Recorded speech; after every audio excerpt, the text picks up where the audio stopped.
on my 72nd birthday, which also happened to be the 50th anniversary of my golden wedding with Marco.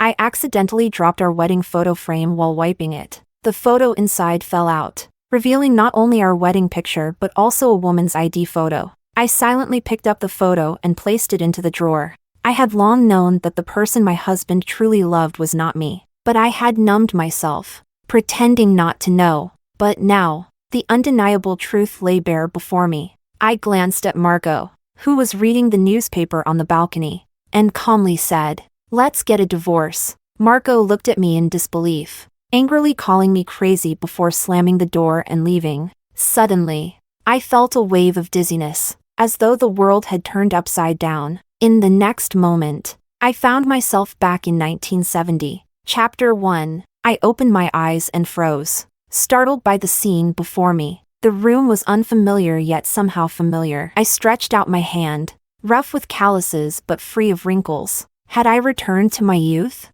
I hurriedly pushed open the door and bumped straight into a young Marco. He stared at me in shock, his mouth opening and closing as if to say something, but no words came out. Our eyes met, and neither of us spoke. "Gloria, what are you standing there for?" I turned to see a woman approaching, her curious gaze darting between me and Marco. Marco's expression turned uneasy as he glanced at her. Then, after giving me a long, searching look, he quickly walked away. "Sandra." I stared at the carefree woman before me, involuntarily calling out her name. The Sandra from my previous life overlapped with the one standing in front of me now. In my past life, Sandra had missed out on the opportunities of her time. She married a man 10 years her senior in a hasty village wedding. Afterward, that man, frequently drunk, often beat her. Her first child was lost because of one such drunken beating. The next time I saw Sandra, the fiery, spirited young woman she had been was gone. All that remained was a weathered woman worn down by life. Sandra gave me a puzzled look and said, "Gloria, what's wrong with you?" Her words snapped me out of my daze, but I was caught off guard when she glanced at the direction Marco had gone and added, "How do you know the new city guy? He's quite handsome. All those city men have such fair skin and delicate features." I felt a flicker of panic. Since I had been given a second chance at life, I was determined to avoid any entanglements with Marco. I casually lied. "He just asked me where the restroom is." Sandra burst into laughter, her voice loud and hearty. "No wonder he left in such a hurry. Anyway, I came to find you for something serious. The village committee says they're holding a welcome party tomorrow night for the new city workers, and they want us to prepare a few performances to celebrate." I nodded absent-mindedly, agreeing without much thought. Sandra, seeing my agreement, didn't press further. She quickly explained the time and place for rehearsals before leaving. The entire afternoon, I sat in my room, lost in my chaotic thoughts. Memories of the previous life's welcome party surfaced. Back then, Sandra and I had sung a local folk song together on stage. It was at that party that I first noticed Marco among the crowd, a handsome and scholarly young man. When the city workers struggled with field work, I volunteered to teach them step by step, just so I could spend more time around Marco. Marco, with his slender frame, would have been considered a pretty boy in today's world. But in those days, such a build was unfit for farm labor. I eagerly took over the dirtiest and most tiring tasks for him. I even mended his torn clothes with needle and thread, as if I wanted to give him my whole heart. In the end, all I received in return was decades of indifference. It wasn't until later that I learned his heart had always belonged to someone else, and he had only chosen me out of necessity. As the sky darkened, I realized it was time for rehearsal and headed to the designated location. It was an old, abandoned warehouse, filled with choking dust that made everyone cough.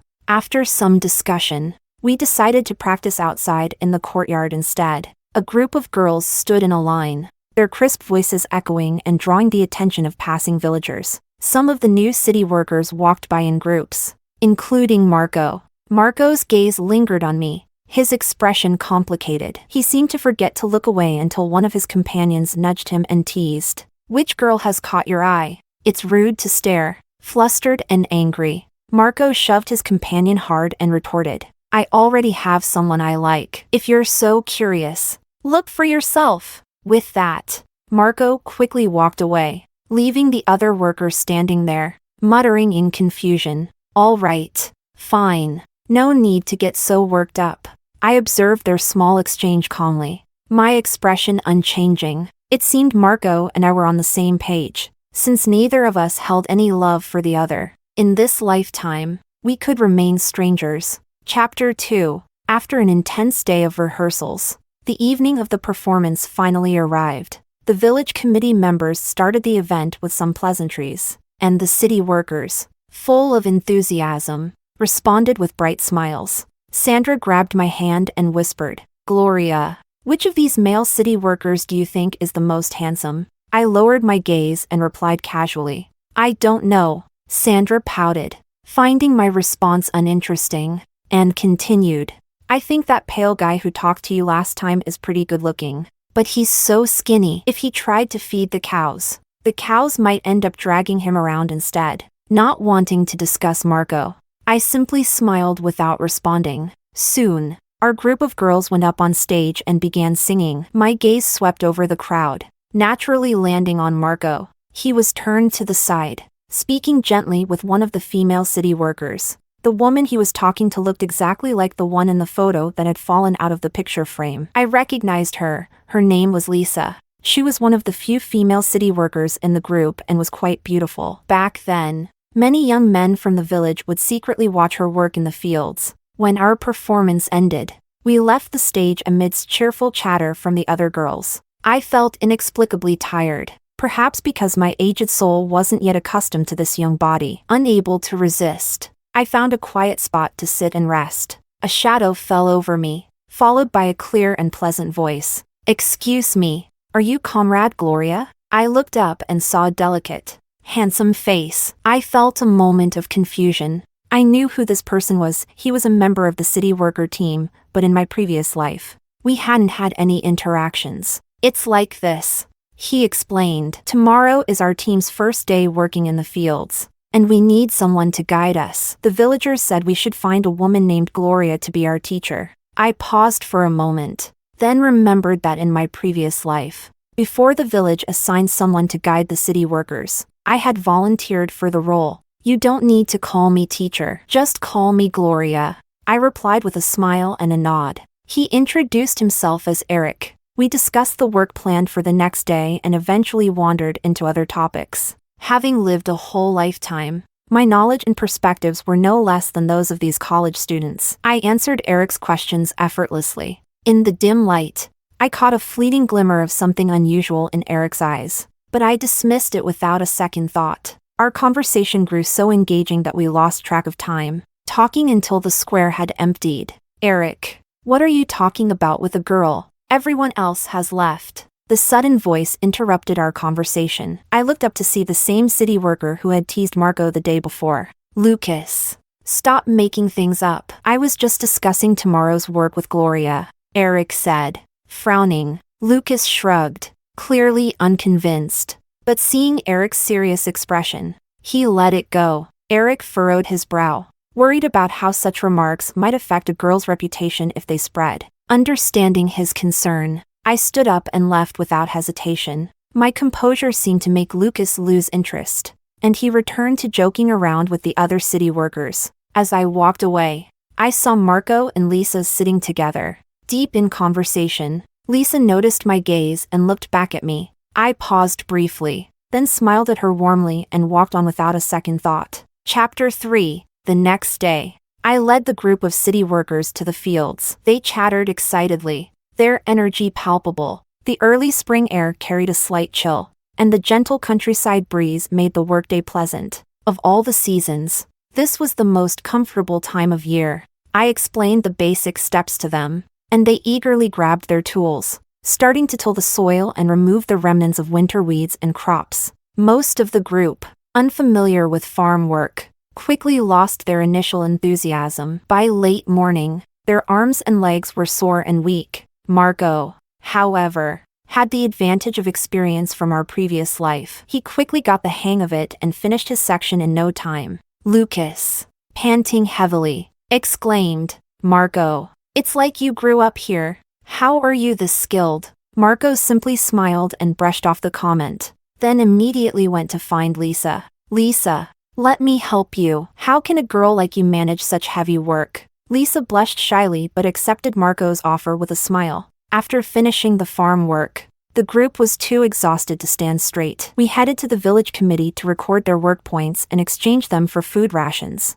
For the next few days, I guided them in the fields until they became more adept at the tasks. Once they were familiar with the work, I returned to handling my own affairs. I kept track of the time. In a few years, the college entrance exams would be reinstated. Marco surely remembered this too. I often saw him reading and studying during his free time. I couldn't participate in the exams, but these years were a prime opportunity for economic growth. I was determined to seize the moment. Since I had been given a second chance, I would not waste my life in a marriage that left me bitter and broken. Over the following days, Eric often came to chat with me. Gloria, sometimes I feel like you're not from here. You seem to know as much as a college student, if not more, he said. I had lived decades longer than him. Of course I knew more, but this wasn't something I could explain. I simply smiled. Gloria, what do you want to do in the future? Eric's voice carried a mix of shyness and caution. The way he addressed me was bold yet hesitant.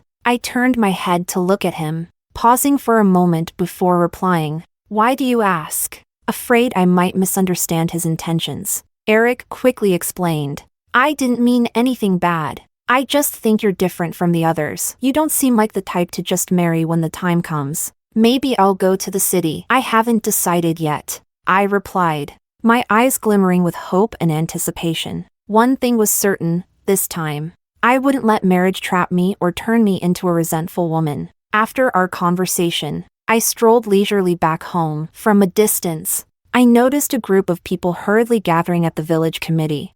I didn't think much of it and continued walking. Suddenly, a figure grabbed my hand. Chapter 4. I was startled and turned around to see Marco's anxious face. Gloria, do you have any fever medicine? Lisa is burning up, he asked, sweat dripping from his forehead. Looking at his panicked expression, I couldn't help but recall my past life. Back then, I had taken on the dirtiest and heaviest tasks just to spare Marco the trouble, only to end up being crushed by a falling beam in the pigsty. Even though I screamed in pain, Marco, worried about others discovering our relationship, just stood there, watching as I lay on the ground. It wasn't until a neighbor heard my cries and called for help that I was taken to the hospital. I spent days in excruciating pain, but Marco only visited me twice, casually tagging along with the other city workers. Though years had passed, that memory still felt like a thorn in my heart. Now, seeing him so desperate, I finally understood it wasn't that he was naturally indifferent. He just didn't care about me. A bitter smile tugged at my lips as I replied, I don't have any. I turned to leave, but Marco blocked my way. Gloria, how can you be so petty? Lisa is seriously ill. His words baffled me. I genuinely didn't have any fever medicine. In this era, medicine was a precious commodity, not something every household kept on hand. Marco's frustration turned to anger, and he snapped. In our last life, when I had a fever, you managed to find medicine. His words stirred a memory. In our previous life, Marco, frail and unaccustomed to farm work, often fell behind the others and caught colds. At the time, I had been just as frantic as he was now, if not more. I knocked on every door in the village to borrow a few fever tablets. I didn't feel the need to explain all this to him. I truly don't have any, I said coldly. Instead of wasting time arguing with me, you should try asking other households. I offered my most sincere advice, but Marco refused to let it go. He grabbed my arm and accused me. Gloria, you're unbelievably selfish. I can't believe I spent decades with someone like you.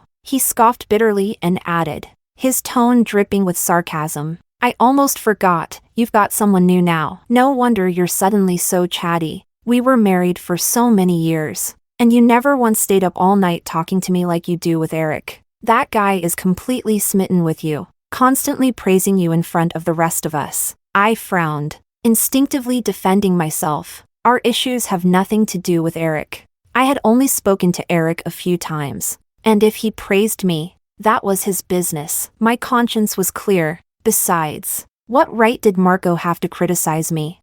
When we first got together, I used to eagerly share everything with him. I'd tell him about the poor harvest that year, only for him to dismissively reply that being a farmer was a dead-end life and it was better to move to the city. I'd share my worries about Sandra's unhappy marriage, and he'd say she was lucky anyone married her at all. Eventually, I stopped talking. Silence meant no rebuttals, and no conversation meant no disappointment. Thinking of all this, I felt a flicker of disgust as I looked at Marco. I shoved him aside with all my strength and continued walking. By the time our argument ended, the sky had turned completely dark. The dirt path, still muddy from recent rains, made the walk treacherous. I carefully watched my step, but my foot slipped into the mud, and before I could steady myself, I toppled into the ditch by the side of the road. I heard a sickening crack, and a sharp pain shot through me, pulling me back to the memory of being crushed by the beam in my past life. Desperate, I tried to push myself up. Marco approached and casually extended a hand to pull me up. Ignoring him, I struggled to stand on my own. Marco let out a cold laugh, his face dark with anger. Are you out of your mind? Keep moving, and you'll end up paralyzed. Don't expect me to take care of you. After a moment, he added, his tone awkward and defensive. I'm only helping you because of our past as husband and wife. Don't get the wrong idea. The searing pain in my waist left me out of patience. Then just leave me alone. I don't need you in my way. I snapped. Enraged, Marco withdrew his hand and stormed off. After walking several steps, he stopped and shouted back, Gloria, you're so stubborn. You're impossible. As he turned around and marched back toward me, another figure sprinted past him. Gloria, are you okay? Did you hurt yourself? Let me take you to the hospital, Eric said, his face full of concern. Cold sweat covered my forehead, and my lips trembled as I replied, okay. With my consent, Eric scooped me up in a princess carry. Marco's eyes reddened as he stepped in front of Eric, blocking his path. Men and women shouldn't touch like this. What do you think you're doing? Eric's gaze turned icy as he retorted firmly, whatever needs to be done. Without another word, Eric carried me to the village leader, who arranged for an ox cart to take me to the county hospital that very night. After a few days of rest, my injuries were nearly healed. Due to his status as a city worker, Eric couldn't visit me often, but when I returned to the village, he didn't care about others' opinions and brought me 3 meals a day. He even used his work points to give me extra food rations. I was deeply grateful to him and made sure to look after him more attentively once I recovered. Chapter 5. In the years that followed, I spent my days working to earn points and my nights burning lamp oil, studying urban knowledge. Although I hadn't figured out my future plans yet, I knew for certain that I needed to head to the city first. After that night, Marco and I lived in the same village but never crossed paths again. Occasionally, Sandra would mention that Marco and Lisa had officially gotten together. The first time I heard it, I froze for a moment, but soon after, I felt no particular emotion. A few years later, I packed my belongings and went to the city to stay with relatives. When I arrived, I felt a bit lost. In my previous life, I had followed Marco to the city, and he had used his connections to get me a job at a factory. This time, I had to find work on my own. I tried applying to several garment factories in the city, but without any formal education and still holding a rural household registration, I faced rejection after rejection. Even so, I didn't give up. During the day, I went from one interview to another, and at night, I took up a part-time job to earn some money. Eventually, thanks to my knowledge of clothing from my past life, I secured a job at a garment factory. At the factory, I was seated next to a woman in her 40s whom everyone called Amelia. She had been working there for years and had a wide network of contacts. Amelia and I got along well, and she often helped me out. Gloria, you're so young and beautiful. If you started selling clothes, I bet you'd attract plenty of customers, Amelia remarked one day. Her words struck a chord with me, and my eyes lit up with inspiration. What woman doesn't love beauty? In my previous life, I had been so beaten down that I lost my confidence. Feeling like an ugly duckling, wearing beautiful clothes only made me feel ridiculous. But deep down, I had always paid attention to fashion. I remembered the styles that became popular in department stores over the years. Now I had a goal. I worked even harder, determined to save enough money to start a small business of my own and ride the wave of economic opportunity. Within 2 years, I was promoted and received a raise. The domestic economy was thriving, and many of my friends began venturing into entrepreneurship. By then, I had saved up enough money to take the plunge. I reached out to Amelia and shared my plan with her. She was thrilled and helped me connect with suppliers. To show my gratitude, I promised her a share of the profits. But I couldn't do it alone. I sent a letter to Sandra in the countryside, inviting her to come to the city and sell clothes with me. Sandra was hesitant at first, but she was growing frustrated with the matchmaking arrangements her family had been pushing on her. Taking advantage of a moment when no one was paying attention, she bought a train ticket and arrived in the city overnight. When Sandra saw me, she exclaimed dramatically, "Gloria, you've changed so much." I laughed and exchanged a few pleasantries with her before explaining my plan. Though my ambitions weren't grand, I wanted to change both Sandra's and my own fate through this business. Sandra didn't understand the ins and outs of running a business, but her straightforward personality and loud voice made her great at drawing attention. With limited starting funds, we set up a street stall, displaying our clothes one by one. Sandra, with her healthy wheat-colored skin, tall figure, and bright smile, was the picture of a classic northern girl. She wore the clothes we were selling and energetically called out to passers-by. I wasn't idle either, carefully explaining the fabric, comfort, and quality of each item to interested customers. Most of them didn't fully understand, but they still thought our clothes were of good quality. By the end of the morning, Sandra's charisma had convinced many customers to buy matching outfits. On our first day at the stall, we made impressive earnings. Excited, I took Sandra to the department store, where we splurged on snacks and candies. Fueled by our success, we increased our stock. Over the next few years, as our funds grew, we were able to rent a small shop. Chapter 6. In just 2 short years, Sandra and I had transformed completely. From inexperienced and naive girls, we had grown into confident and capable businesswomen in the marketplace. I gradually shifted to working behind the scenes, managing the store's costs, inventory, and bookkeeping. Sandra, on the other hand, thrived at the front desk. She wasn't great at handling numbers, but she loved sales. Her cheerful, outgoing nature made it impossible for customers to leave without buying at least a few items. One day, while I was reviewing the store's accounts and thinking about last month's profits, I suddenly heard Sandra cry out in surprise. Startled, I quickly got up to check what had happened. Running a business as 2 women wasn't without its challenges. We had already dealt with some envious troublemakers just a few days ago. A group of hooligans had tried to cause a scene in the shop. Fortunately, I had anticipated trouble and called the police before things escalated. When I reached Sandra, I found her tugging on a man's sleeve. Her face lit up with excitement. "Hey, don't you remember me? You worked as a city volunteer in our village. Though, I don't think we talked much," she exclaimed. I froze, recognizing the man's back. The figure seemed familiar, and I was about to turn back when Sandra called out to me, "Gloria, come look! It's someone we know." The man turned around. It was Marco. The moment he saw me, he froze, his entire body stiffening as if he couldn't process the situation. Sandra, oblivious to the tension in the air, quickly turned her attention to the woman standing next to Marco, her belly clearly swollen with pregnancy. "Lisa, your belly is so big. You must be 7 or 8 months along by now. Be careful, okay?" Sandra's loud voice made Lisa smile awkwardly. In that instant, I understood, in this life, Marco had successfully married the woman of his dreams. Sensing the awkward atmosphere, Sandra attempted to change the subject.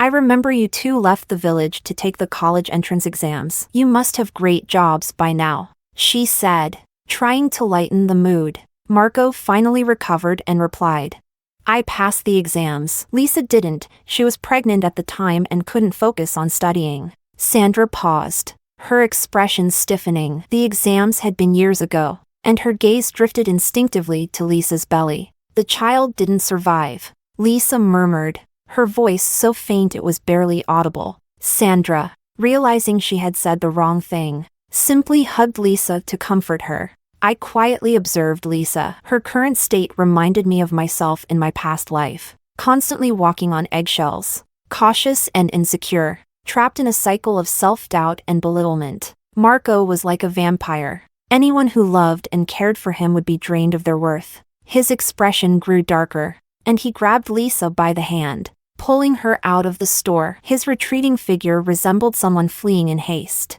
That encounter felt like a brief interlude and didn't disrupt the life Sandra and I had built. Our clothing store had already established a solid model, and we had hired several staff members to attend to customers. As for me, I decided to learn foreign languages. Many fashion styles from abroad had not yet made their way into the domestic market. If I could master a foreign language and study overseas for a few years, I could bring my store to the next level upon my return. I had never studied a language systematically, but in my previous life, I had glanced at Marco's study materials while he was learning foreign languages. I bought a few books from the bookstore and left Sandra in charge of the store, diving headfirst into intensive language study. Eventually, when I felt ready, I packed my bags and traveled abroad. During my year overseas, I explored streets and malls, carefully examining every piece of clothing in the shops. At night, I sketched the designs I had observed in my notebook. I even created surveys,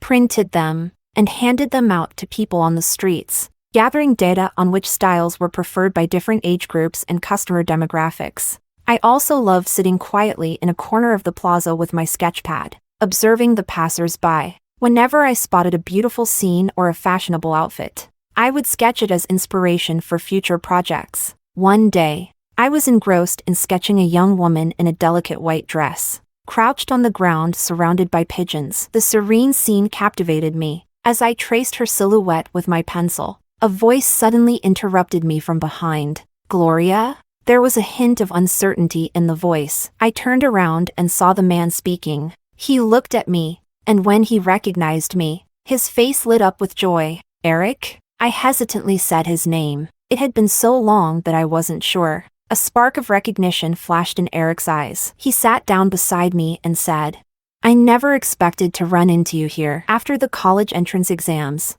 I went back to the village to look for you, but the villagers said you had moved to the city. How have you been? Are you married now? I raised an eyebrow and smiled. Yes, I moved to the city. I opened a clothing store and came here to learn about fashion styles before returning home. Eric nodded eagerly, but when he realized I hadn't answered his last question, a trace of disappointment crossed his face. Noticing his reaction, I added with a sly smile, "I've been so busy working that I haven't had time to get married." His face instantly brightened, and his smile widened. He offered to take me out for a meal. At the restaurant, I wrote down the address of my clothing store on a piece of paper and handed it to him. "This is the address of my store. If you ever want to visit or buy clothes, I'll make sure to give you a good discount." He took the paper with a smile, folded it neatly, and slipped it into his shirt pocket. We chatted for a while longer, and just before we parted ways, he handed me his lapel pin. Eric seemed like he wanted to say something but hesitated. In the end,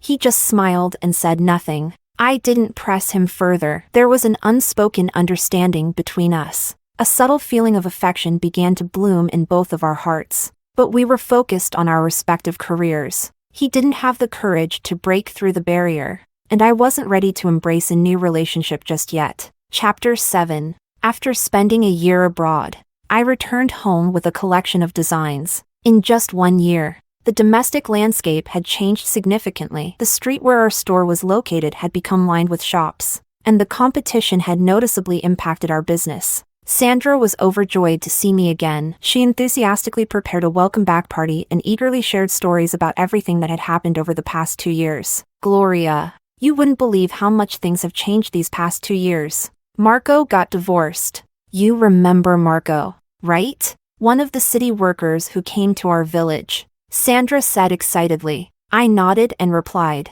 "Yes, I remember." Encouraged by my response, Sandra continued, "Well, let me tell you, Marco is truly the worst. Back when he was courting Lisa, he treated her like a queen, doing everything he could to win her over. But after they got married, He started complaining about her not passing the college entrance exam, calling her useless, and constantly berating her for being a burden. I froze momentarily but wasn't entirely surprised. Marco's nature hadn't changed, he was the same selfish person as before. Sandra went on. Lisa's life turned into a tragedy. She was heavily pregnant, yet he treated her horribly. She ended up losing the baby, and her mental health deteriorated. She started acting erratically, and eventually, her parents came to take her back home. Lisa's parents are intellectuals in the city. When they found out how Marco had treated their daughter, they couldn't let it slide. They pulled some strings and got him fired from his job.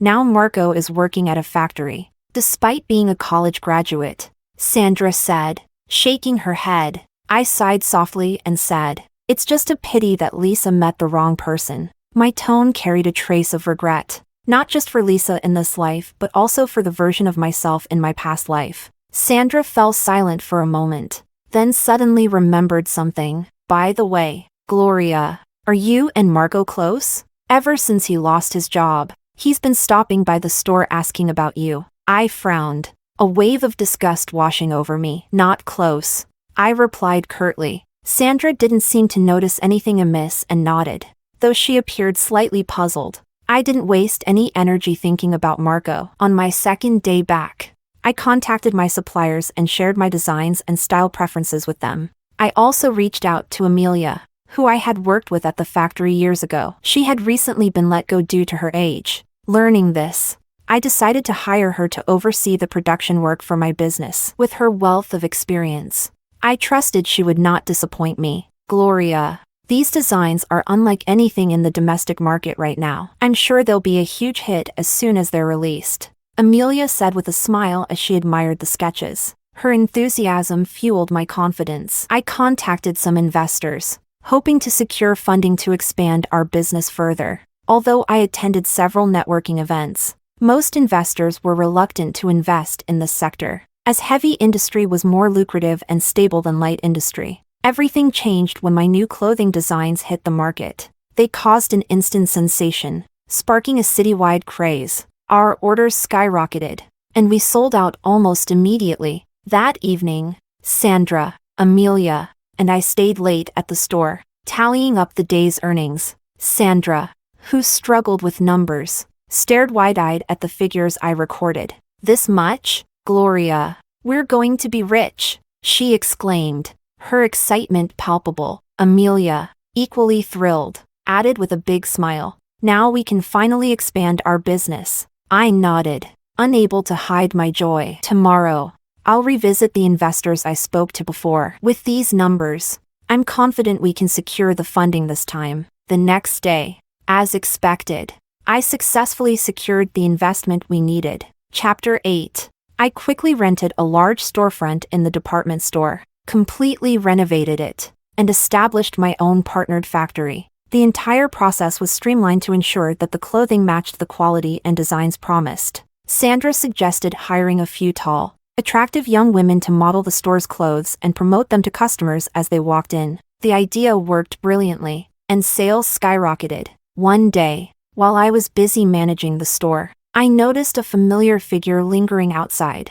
Squinting for a better look, I realized it was Marco. He looked worn and weary, much older than I remembered, even older than he had been in my previous life. He stood outside for a moment, silently gazing into the store, before walking away. Serves him right. If you don't cherish what you have, you end up with nothing. After that day, I never saw Marco again. Life became so calm and fulfilling that I almost forgot about the events of my past life. One day, the store's bell jingled as a customer entered. Sandra, standing at the front desk, shouted at the top of her lungs, "Gloria, someone's here to see you." I called back and made my way to the front. As I raised my head, I was greeted by a warm, golden light spilling into the store. Standing there, bathed in sunlight, was Eric. He smiled at me, his eyes filled with gentle affection, and said softly, "Gloria, it's been a long time.